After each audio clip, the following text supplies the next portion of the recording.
Hello everyone, welcome back to my channel. दोस्तों, आज मैं बात करूंगी कि किस तरह से आप पौधों की कटिंग को लगा के नए पौधे तैयार कर सकते हैं। फ्री में गार्डनिंग कर सकते हैं, फ्री में नए नए महंगे महंगे पौधों को तैयार कर सकते हैं। तो जो लोग पेड़ पौधे लगाने के शौकीन हैं, चाहते हैं कि हमारे घर में भी पेड़ पौधे हों, लेकिन वो जब नर्सरी जाते हैं और पौधे इतने महंगे महंगे मिलते हैं तो चाह के भी वो पौधों को नहीं लेते हैं। और फिर पौधों के बाद गमला, मिट्टी, खाद, इन सब का भी खर्च आ जाता है, तो कुल मिला जुला के पौधों को लगाना काफ़ी महंगा पड़ जाता है। तो इस वजह से भी नहीं लगाते। लेकिन ज़रूरी नहीं है कि आप पौधे खरीद के ही ले आएँ नर्सरी से तभी लगा सकते हैं। आप कटिंग से भी बहुत ईज़िली ग्रो कर सकते हैं। और अभी मार्च के टाइम पे कटिंग आप लगा के पौधों को ग्रो कर सकते हैं। तो आज मैं इसी टॉपिक पे बात करूंगी कि कटिंग कैसे लगाना है और किन बातों का ध्यान देना है जिससे कटिंग 100% ग्रो हो जाए। तो देखिए, मैंने कुछ पौधों की कटिंग ले ली है और ये सारे पौधे आप नर्सरी जाएंगे तो काफ़ी महंगे मिलेंगे। और ये सारे इंडोर प्लांट्स ही हैं। एक ये सदाबहार है, ये तो सस्ता मिल जाता है। बाकी ये रबर प्लांट, ये तो 150-200 से इसकी स्टार्टिंग होती है। लैला मजनू है, थूजा का प्लांट है, लकी बम्बू है। तो इन सब की कटिंग मैंने ली है। और मिट्टी के लिए देखिए, मैंने लिया है बालू रेत, जो पतला वाला बालू रेत आता है। मैं इसी में कटिंग लगाती हूँ और मुझे बहुत अच्छा रिजल्ट इसका मिलता है। तो मैं जो भी बताऊंगी आपको अपने एक्सपीरियंस पे बताऊंगी। सब लोग का अलग अलग तरीका होता है, अलग तरीके से लगाते हैं। तो मैं जैसे लगाती हूँ आपको मैं वही बताऊंगी। और आप अगर इस तरीके से लगाएंगे तो आपकी कटिंग ज़रूर ग्रो हो जाएगी। तो नीचे से सबसे पहले पत्तियों को हटा लेना है, जो भी कटिंग आप ले रहे हैं। और एक चीज़ और ध्यान देना है कि परमानेंट पौधों की कटिंग लगाने के लिए आप पॉट ही लें, छोटा पॉट लें, लेकिन पॉट लें। डिस्पोजेबल ग्लास या ग्रो बैग में बिगनर्स हैं तो नहीं लग पाएगा, नहीं ग्रो हो पाएगा। पॉट में इनको टाइम लगता है थोड़ा सा ग्रो होने में, 1.5-2 महीने लग जाते हैं। तो पॉट में ये अच्छे से ग्रो हो जाते हैं। तो बस नीचे इस तरह से होल मिट्टी में कर लेना है। और मैंने रूटिंग के लिए देखिए इसमें एलोवेरा लगाया है। तो आप हल्दी पाउडर या दालचीनी पाउडर भी ले सकते हैं, लेकिन मुझे एलोवेरा का रिज़ल्ट अच्छा मिलता है। मेरी कटिंग एलोवेरा से बहुत अच्छे से ग्रो हो जाती है, तो मैं तो एलोवेरा ही लगाती हूँ। और फ्री का बिल्कुल है। एलोवेरा का प्लांट्स घर में लगा है तो ये फ्री में मिल भी जाता है और बहुत ही अच्छा रिज़ल्ट होता है इसका। तो आप भी ज़रूर ट्राई करिएगा।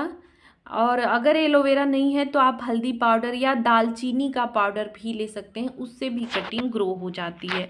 तो नीचे की पत्तियां हटा देनी है, मिट्टी में होल कर लेना है और कोई भी रूटिंग हार्मोन लेके आप लगा सकते हैं। तो ये देखिए, ये क्रोटन का है। तो क्रोटन के मेरे पास 2-3 प्लांट इसके हैं, लेकिन मैंने फिर प्रूनिंग की थी तो मैं फिर से कटिंग लगा दे रही हूँ और बहुत खूबसूरत लगता है ये। तो इसके पौधे बड़े अच्छे लगते हैं, गार्डन में एक नया ही लुक क्रिएट करते हैं। तो आप इसे बहुत आसानी से ग्रो कर सकते हैं। ये देखिए, नीचे की पत्तियां मैंने हटा ली हैं। आप सारी पत्तियों को भी हटा सकते हैं और नहीं हटाना चाहते हैं तो नीचे की सारी पत्तियां हटा दें। ये एक्स्ट्रा एनर्जी लेती रहती हैं पत्तियां भी। तो ज़्यादा पत्तियां छोड़ेंगे तो वो एक्स्ट्रा एनर्जी लेंगी और ग्रो होने में, जड़ें बनने में टाइम लगता है या फिर नहीं भी बन पाती हैं। और एक चीज़ और ध्यान देना है कि जब भी कटिंग लगाएं तो कम से कम 3-4 ऐसे कटिंग लगाएं, क्योंकि ज़रूरी नहीं है कि आप एक कटिंग लगा रहे हैं तो वो ग्रो ही हो जाए। तो 3-4 कटिंग लगती है तो उसमें चांस रहते हैं कि 2 ग्रो हो जाएंगी, 3 ग्रो हो जाएंगी, या कभी कभी 4 भी ग्रो हो जाएंगी। और कभी हो सकता है कि 3 ना ग्रो हों, सिर्फ एक ही ग्रो हो। तो जब भी कटिंग लगाएं तो 3-4 लगाएं तो अच्छा रिजल्ट रहेगा, कोई एक न एक ग्रो हो जाएगा अगर कुछ बातों का ध्यान देंगे तो अब क्या करना है, कटिंग लगाने के बाद फिर आपको ध्यान देना है इसकी लोकेशन का। शेड में ही रखना है आपको, धूप में नहीं रखना है, इस चीज़ का ध्यान रखिएगा। और शेड में ऐसी जगह रखना है जहाँ इसे ब्राइट लाइट मिलती रहे, ऐसा नहीं कि बिल्कुल अंदर रख देना है। ब्राइट लाइट मिलती रहे और इसे ठंडक मिलती रहे। तो अगर आप पौधों के बीच में रख देते हैं, जैसे इंडोर प्लांट्स आपने रखे हैं, उनके अंदर उनके नीचे आपने रख दिया, तो वो अच्छे से ग्रो होंगे, मॉइस्चर भी मिलता रहेगा, ठंडक भी मिलता रहेगा और ब्राइट लाइट भी इन पे आती रहेगी। तो ऐसी जगह का चुनाव करें अपने कटिंग पॉट को रखने के लिए। पानी का भी ध्यान देना है, बहुत ज़्यादा ओवर वाटरिंग भी नहीं करना है और मिट्टी को सूखने भी नहीं देना है।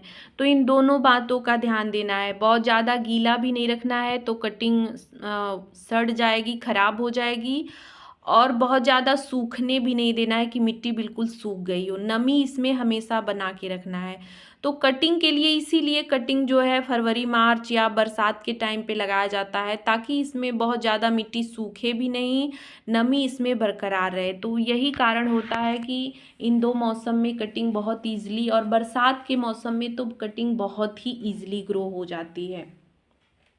तो आप पानी और लोकेशन, दो चीज़ का ध्यान दें और इस पे स्प्रे करते रहें। आप ये भी कर सकते हैं मॉइस्चर मेंटेन रखने के लिए। बरसात में तो इसकी ज़रूरत नहीं होती है, लेकिन अभी मार्च में धूप तेज़ हो रही है तो आप इस पे स्प्रे करते रहें। डेली एक बार अगर आप स्प्रे कर देते हैं तो इसमें मॉइस्चर मेंटेन रहेगा, कटिंग आसानी से ग्रो हो जाएगी। तो बस यही तरीका है कटिंग को ग्रो करने का। इस तरह से आप किसी भी प्लांट्स की, फूलों वाले पौधों की, इंडोर प्लांट्स की, किसी भी पौधों की आप कटिंग को इस तरह से ग्रो कर सकते हैं, ग्रो हो जाएगी। तो देखिए मैंने सारी कटिंग को लगा दिया है और पानी मैंने पहले से ही डाल दिया था, तो ऊपर से पानी डालने की ज़रूरत नहीं है। तो आप भी जब भी कटिंग लगाएं तो पहले से ही मिट्टी में पानी दे दें, ताकि कटिंग दोबारा हिले नहीं। तो ये चीज़ भी ध्यान देना होता है, कटिंग को हिलाना नहीं है। आप जहाँ इसको रख रहे हैं वहीं रहने दें, उसको बार बार हिलाएं नहीं। अगर कटिंग एक बार हिल जाती है तो फिर वो ग्रो नहीं होती है। और कटिंग को निकाल के भी चेक ना करें। ये परमानेंट पौधे हैं तो इनको ग्रो होने में 1.5-2 महीने का टाइम लग जाता है, और कभी कभी सारी पत्तियां झड़ जाती हैं। तो आप ये ना सोचें कि कटिंग ख़राब हो गई है, 1.5-2 महीने बाद ही कटिंग को निकाल के चेक करें। सदाबहार की कटिंग तो चल जाएगी 15-20 दिन में, और बाकी जितनी भी कटिंग है उनको ग्रो होने में 1.5-2 महीने का समय लगेगा। तो मैं अपडेट भी आपके साथ शेयर करूँगी।